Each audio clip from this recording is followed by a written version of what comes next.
Ethan Riley had only been in the mountain cabin 3 days when the first problem arrived. Wearing a pink visor and gripping a clipboard like it was a weapon, Karen Dorsey. She emerged from the tree-lined path, separating his property from the rest of the manicured HOA community below. Her white sneakers crunched on gravel as she marched up to the fence he had just finished building. An elegant waist-high stretch of cedar wood with black iron posts. It wasn't flashy, it wasn't massive, but it was his, hand-built, line-leveled, and placed precisely where his deed said his property began. Karen didn't knock. She didn't call out. She simply stopped in front of the fence, tapped her pen on the clipboard, and shouted, "You can't just block a view like that, you know." Ethan, still holding a drill in one hand and a level in the other, turned slowly. "Sorry? My view," she snapped, as if the words were sacred. "You just ruined it. That fence cuts right through the Western Ridge sightline. I used to sip tea every evening and watch the sun set right there." She pointed at the sloping horizon, just above Ethan's roofline. "Now I see lumber." He raised an eyebrow. "I'm not in the HOA. My deed is private." Karen narrowed her eyes. "We're all part of the mountain community here. You can't just go rogue and start slapping up fences like you're claiming territory." Ethan offered a polite but firm smile. "Actually, I can." He turned back to finish the last screw, but he could feel her still standing there, not moving, not blinking. She finally muttered, "We'll see about that," then disappeared down the path like a ghost with a grudge.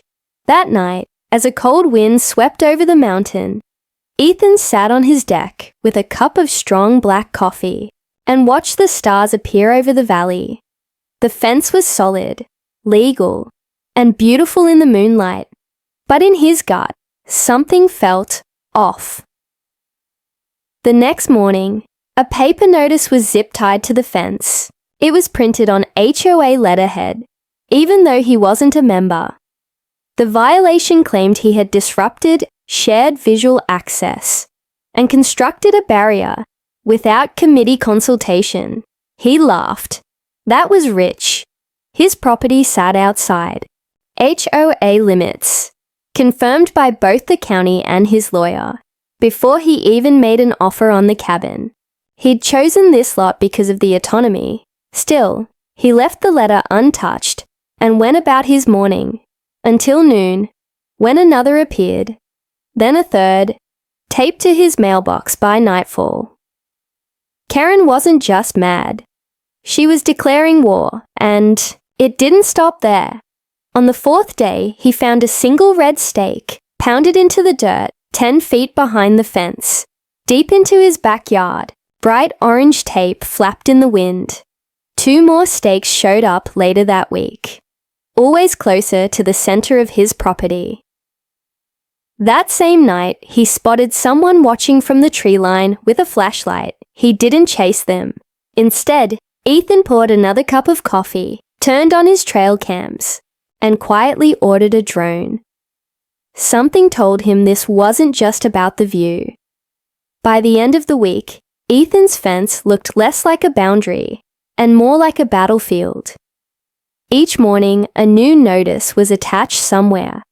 One zip-tied to the fence post, another wedged under his cabin door, even one folded and slid beneath his windshield wiper, while his truck was parked at the general store 10 miles down the road. Every letter bore the HOA logo, a sharp-looking mountain peak with a golden eagle flying overhead.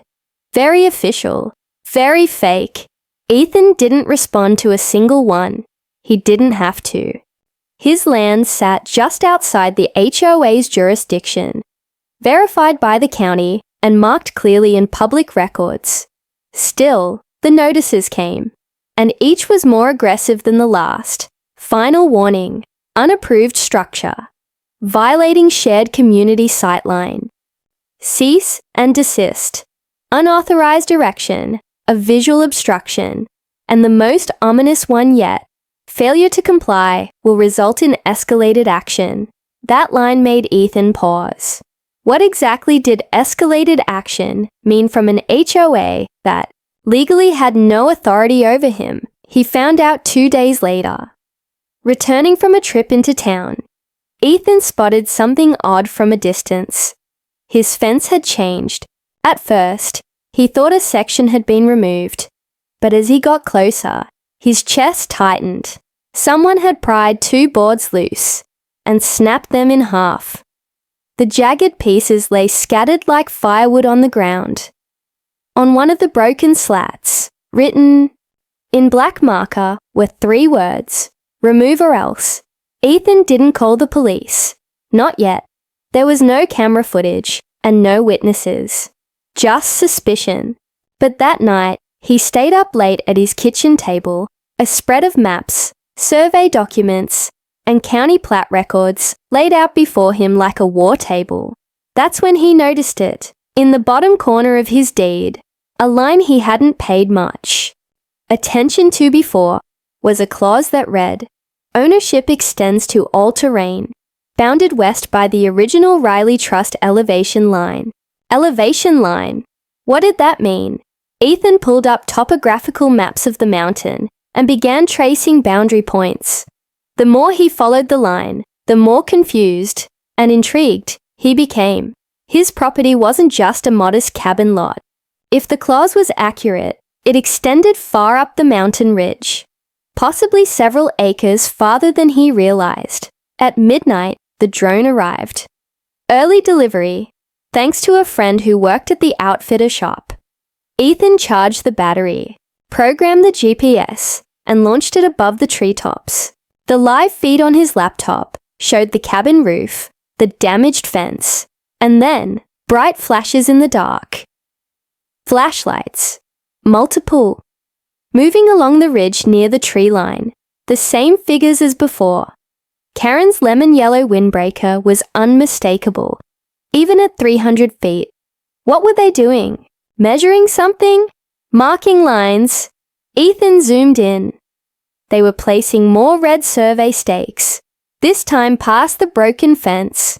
Not on HOA land, not even in the buffer zone Karen had once claimed. This was deep into Ethan's mountain. His hands tightened on the drone controller. They weren't just trying to ruin his fence. They were moving the lines, quietly, aggressively, rewriting the mountain, and Ethan was done being quiet. The drone footage haunted Ethan. Each time he played it back, he noticed something new. The speed at which they moved, the coordination, the way they dropped survey flags like it was a military operation. It wasn't just Karen and 2 HOA board members. There were 5 people in total, all wearing headlamps, all creeping through the woods like they owned the place, but they didn't. Not legally, not even close. The next morning, Ethan hiked up to where he'd seen the lights. His boots crunched on dried pine needles as he climbed the ridge, drone remote in one pocket, a notepad in the other. It didn't take long to find them. 3 fresh red stakes planted in the soil, each with a piece of fluttering tape marked HOA Expansion Survey, Preliminary Line. Ethan stared at them, stunned. Expansion. This wasn't about a fence anymore. They were attempting to redraw boundaries. He knelt beside the nearest stake, pulled out his phone, and took several pictures. The stake was hammered deep, and the dirt around it had been disturbed recently. No more than 12 hours old. He looked around. More stakes followed a crude arc, all of them on what should have been his land. One stake even had a plastic sign attached. Future site. HOA Scenic Lookout Proposal. Property status. Pending acquisition. Pending acquisition. His stomach turned. He yanked that stake out of the ground and snapped the sign in half. That evening, Ethan called a friend, Julia Hampton, a retired land use attorney, who'd helped him interpret the original deed when he bought the property. "I need you to look at something strange," Ethan said, emailing over drone footage photos, and deed scans. 20 minutes later, Julia called back. Her voice was sharp. "Ethan, that clause about the Riley Trust elevation line, that's real, but it's vague. You're going to need the original trust survey, the one your grandfather signed." "I don't have it," he said. "You might not, but the county might.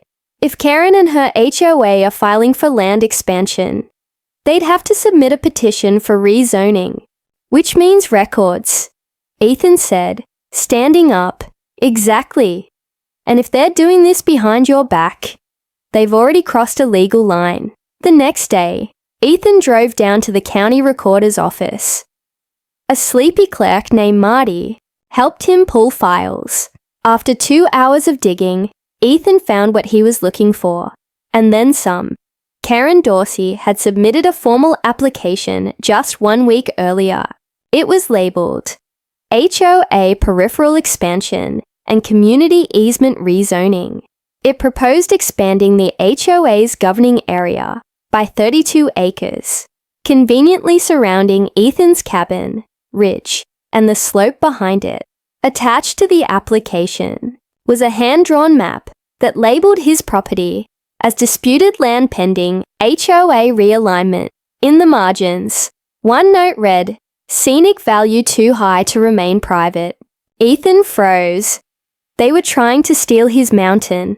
Quietly, bureaucratically, one flag at a time. He leaned back, heart pounding, as the clerk muttered, "You okay, sir?" Ethan smiled, but it wasn't warm. "I'm better than okay," he said. "I'm about to ruin someone's day." He walked out of the office, papers in hand, mind racing. If they thought he'd let this go, they had no idea who they were dealing with. Ethan couldn't stop staring at the words. Scenic value too high to remain private. That single note. I told him everything. This wasn't a misunderstanding or neighborly overreach. It was a calculated land grab. Karen wasn't just offended by a fence. She saw his ridge as her golden ticket, and she wasn't acting alone. Back at the cabin, Ethan spread out every document on his kitchen table. His deed, Karen's HOA expansion proposal, the zoning maps, old family letters from his grandfather. The key was in the clause Julia had pointed out. Ownership extends to all terrain, bounded west by the original Riley Trust elevation line. But what exactly was the elevation line? Digging through the box of old records he'd inherited with the property, Ethan found a brittle folder marked Mineral Rights. 1957. Inside was a weathered yellowed survey map with bold black ink outlining a vast parcel of land. And there it was. Riley elevation boundary, 4,200 towers eft. He compared it to a current elevation map online and slowly traced the ridge. His heart pounded. If the original map still held legal weight, and it looked like it did, then Ethan didn't just own his cabin lot. He owned everything from the fence all the way to the peak. All the trails, all the cliffs, the entire ridge behind the HOA neighborhood, dozens of acres, the same acres Karen and the board were attempting to rezone. His phone buzzed. "Julia, Ethan, I found the original trust language," she said. "It hasn't been revoked. You're the legal heir. That land is yours unless someone can prove a sale or forfeiture, and no such records exist." Ethan grinned. "You just confirmed something they didn't want me to know." She hesitated. "There's more. I looked up the HOA's filing history. This isn't their first land expansion. Karen has done this before, twice. One lot is now their tennis court. The other, a community fire pit, built on land that was never formally transferred. I smell fraud." Fraud. Ethan looked out his window. The same window Karen had claimed ruined her view. All this time, she was working the system, expanding the HOA's grip by exploiting legal grey zones, manipulating new owners, and counting on no one digging deep enough to fight back. But Ethan wasn't like the others. He'd grown up listening to his grandfather talk about defending the family's mining rights from opportunists and land thieves. He remembered the stories of bureaucrats showing up with fake maps, trying to cheat old-timers out of their gold-rich hills. Now Ethan understood this was a modern version of the same game, and he had no intention of losing. He scanned the old survey map again and circled a spot labeled Watchman's Rock, a high, narrow bluff overlooking the valley, now flagged on Karen's map as a future community scenic platform. She planned to build on his family's sacred lookout. That was the line. He stood, grabbed his keys, and hiked up the ridge in silence. There it was, a wooden stake already planted at the bluff's edge, with pink ribbon marked Viewpoint Zone A. He ripped it from the dirt and hurled it down the cliff. Then he turned and looked back at the neighborhood. He didn't see homes. He saw invaders. From this point on, Ethan wasn't defending a fence. He was defending a mountain. Ethan didn't sleep that night. Not because he was afraid, but because adrenaline buzzed through his veins like electricity. The more he thought about the stakes, the clearer his mission became. Karen and the HOA weren't just creeping lines onto his land. They were erasing history. By morning, Ethan had a plan. First, he emailed Julia everything. Scanned copies of the Riley Trust elevation map, drone footage of the unauthorized stake planting, and the county filing for HOA expansion. He asked her to prepare a cease and desist notice, backed by a formal landowner claim. Second, he strapped on his boots, slung his drone bag over his shoulder, and hiked the ridge.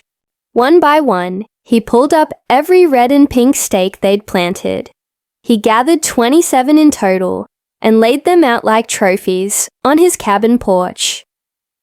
By noon, Karen showed up again. She didn't walk this time. She marched up the path with 2 HOA board members, flanking her like bodyguards. One held a clipboard. The other had a tape measure dangling from his belt. Karen didn't waste time. "You have no right to remove those survey markers," she snapped.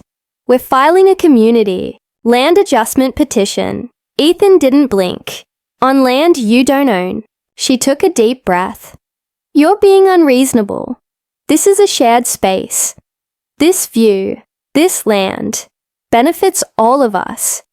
And frankly, your little fence stays," he cut in, "along with the land it stands on.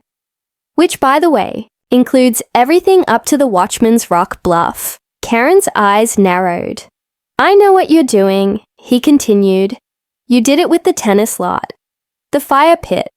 You prey on weak paper trails and scared new owners. But I'm not scared, and my paper trail just became bulletproof."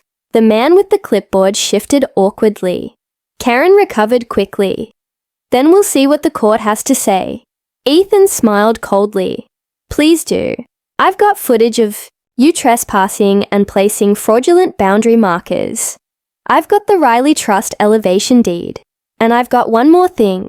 He turned and pulled out a weathered metal box he'd uncovered while hiking the ridge earlier, hidden under a stack of rocks just below Watchman's Rock. He pried it open. Inside were 3 black and white photographs, a rusted compass, and a map. Not just any map, a mineral rights overlay. Karen's eyes locked onto it. "Too fast. Recognize this?" Ethan asked, watching her carefully.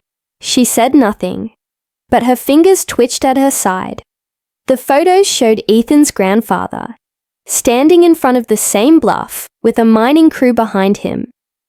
The map had red markings, survey points for what the Riley family once called the hollow vein, a lode of ore, long thought dried up, or hidden.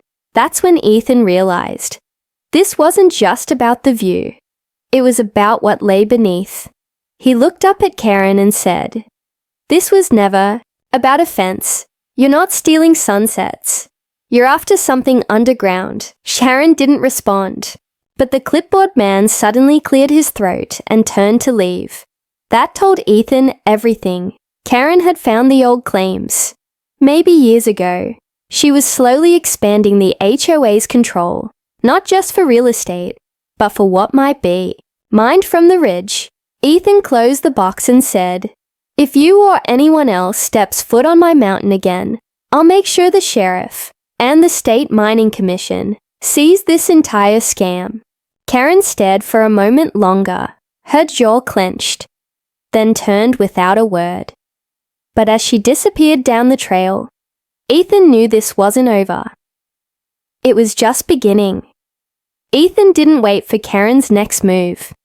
He made one of his own. The day after their tense encounter, he filed an official complaint with the county assessor's office, attaching every document Julia had helped him prepare. It included mineral rights claims, aerial footage of unauthorized HOA activity, and a formal landowner's notice of boundary interference. But that wasn't the end of it. He also contacted the State Bureau of Mining and Land Management, a mouthful of an agency, but one that took mineral disputes very seriously. 2 days later, a dusty state-issued SUV pulled up to his cabin. Out stepped Inspector Cal Moreno, a hard-nosed man with a clipboard and mirrored sunglasses. "You're the ridge guy?"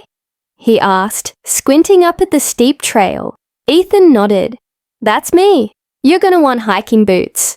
They spent the day trekking across Ethan's property, Ethan showing him where he found the old mining cache, the site of the historical hollow vein overlay, and the spots where HOA survey flags had been hammered directly into federal mineral plots. Moreno took dozens of photos. At one point, he whistled low and muttered, "If they've been tampering with active mineral-designated land, this won't end with fines. It'll end with indictments." That was the first real relief Ethan had felt in weeks. But relief was short-lived. That evening, as he walked back to the cabin with Moreno, they heard the sound. An engine roaring in the distance. As they rounded the bend, Ethan saw it.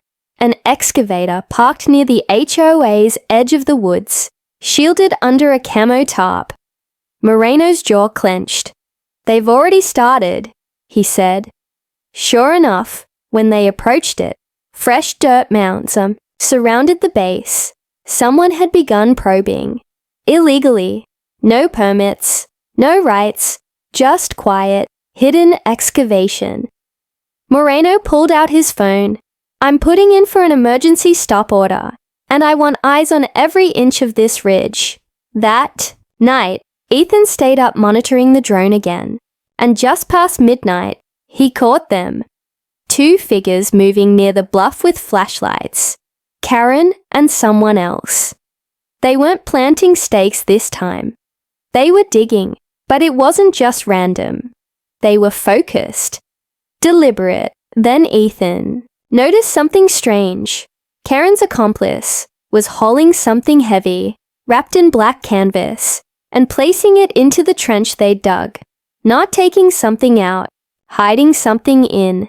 Ethan's pulse quickened. He boosted the drone's mic range and caught a few muffled words. Had to bury it. He found the map. No one will believe him if. Once we secure the claim, we pull it out. The camera jolted as a branch hit the drone. Ethan quickly pulled it up and away, heart hammering. What were they burying? And more importantly, who was he? The next morning, Moreno returned with deputies and construction inspectors. They took photographs of the excavation, flagged the dig site, and collected samples from the soil trench. Karen was nowhere in sight, but Ethan had the footage, and now the authorities were involved. As the sun set behind Watchman's Rock, Ethan stood at the ridge and looked out over the valley, his valley. He felt the wind rush past his ears and realized something. This wasn't just about property. It was about truth. legacy, and power. And someone, Karen, or whoever she was working with, was willing to bury both secrets and evidence to get it. But now, Ethan wasn't just defending his land. He was digging up everything they tried to bury. The deputies sealed the excavation site by dawn. Yellow tape cordoned off the trench where Karen and her accomplice had buried whatever they were hiding. Moreno filed for a forensic dig order, citing probable cause of evidence, tampering on federally monitored mineral land. But Ethan couldn't sleep. The drone footage haunted him. The urgency in Karen's voice, the look on her face, and that one sentence. He found the map. Who was he? That afternoon, Ethan went to the county archives again, this time searching for anything tied to mineral claims or disputes near his ridge. He wasn't looking for Karen now. He was looking for who else might have gotten too close. After hours of digging, he found a name, Dennis Waller, a part-time surveyor and amateur prospector who had filed an inquiry 2 years ago about rumored legacy claims on Ridge 14B. The location matched Ethan's property line, but Dennis's claim had been retracted. Abruptly, a red stamp read, "Withdrawn by petitioner. No further interest." Curious, Ethan Googled him. The first result, Dennis Waller, 42, found dead in wooded area near Crestwood Ridge. Official cause, fall from height. The report claimed it was a hiking accident. But the date? It was 1 week after his mineral inquiry was logged. Ethan's throat tightened. He printed the article and called Julia. "Did you ever hear of Dennis Waller?" A pause. "I did, actually. Rumor was he found something valuable, then vanished. People said he was unstable, but that always felt too convenient." Ethan whispered, "What if they buried more than just evidence?" Julia's voice dropped. "You think Karen?" "I don't know what I think, but if she was involved in Waller's death, and I'm next on her list." He let the words hang. That night, Moreno and the state dig team returned. They unearthed the trench. Inside the tarp was a heavy, dented steel lockbox. Fireproof, rusted, but intact. Moreno pried it open under floodlight. Inside were field notes, printed satellite images, soil samples, and Ethan's breath caught. A worn notebook marked Waller. D. Moreno skimmed the first page. He was tracking the hollow vein. Looks like he rediscovered the mother lode. Not just ore, uranium traces, rare earth minerals, big money. Ethan stared at the box like it might explode. Karen had buried this. Literally, she had tried to erase Waller and claim his find as her own, using HOA bureaucracy as cover. Moreno turned to Ethan. "This is beyond property now. This is criminal. Conspiracy." A flash of headlights in the trees interrupted them. A dark SUV pulled up near the ridge gate. Karen's. But this time she wasn't alone. 2 suited men stepped out. One had a briefcase. Ethan's instincts flared. He moved between them and the trench. Karen approached with forced politeness. "I believe you found something that belongs to the HOA," she said smoothly. Moreno cut her off. "That box is evidence in an active state investigation."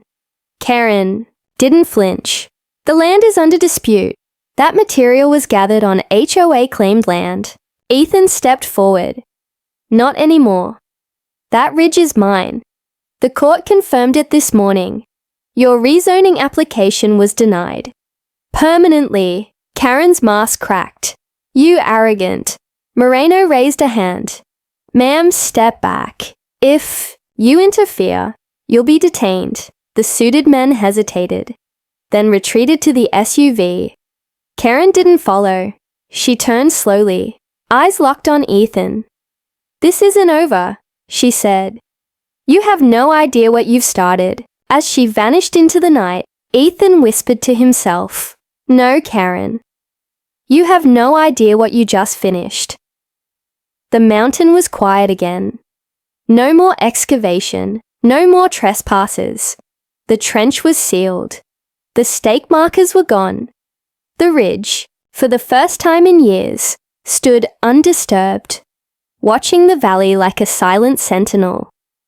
Ethan stood at Watchman's Rock as the sun rose, clutching Dennis Waller's notebook. Its worn leather smelled of dirt and oil. The last few entries chilled him. Saw the board president tailing me after the survey. She smiled too wide.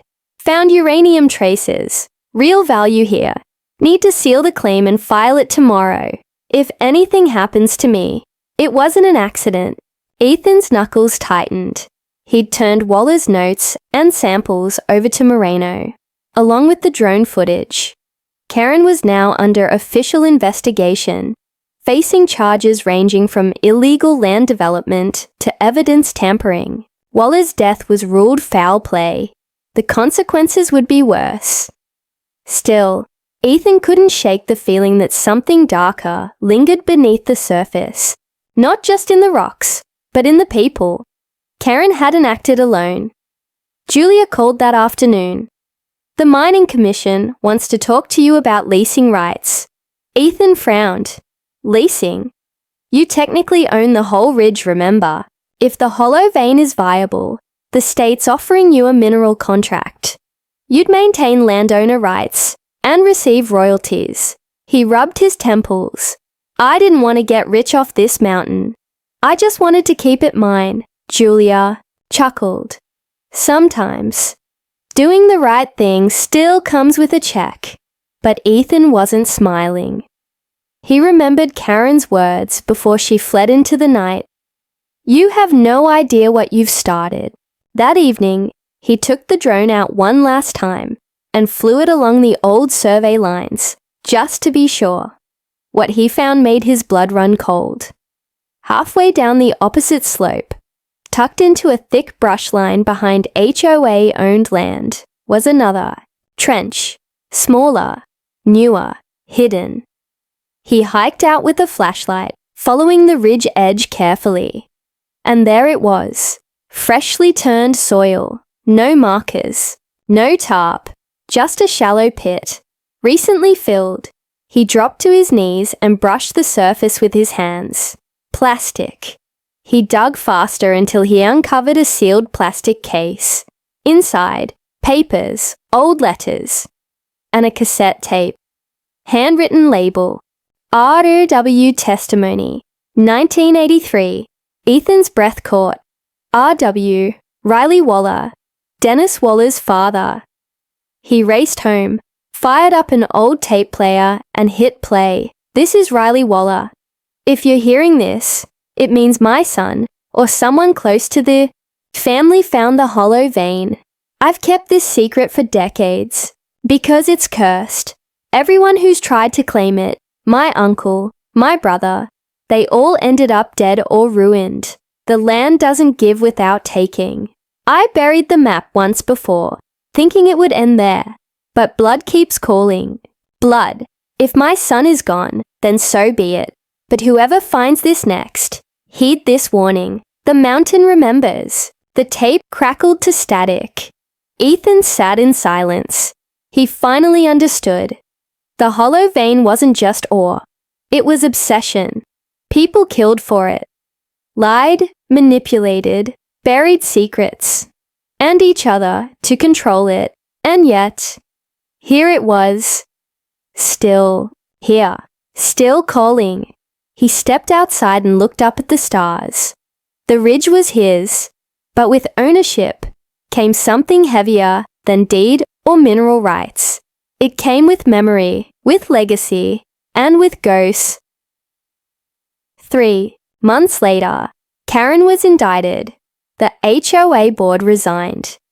Ethan's Ridge was registered as a protected heritage site, co-listed under the Riley Waller Ellison Trust. And as for the hollow vein, Ethan had it sealed permanently, because some treasures aren't meant to be mined. Some are meant to be guarded.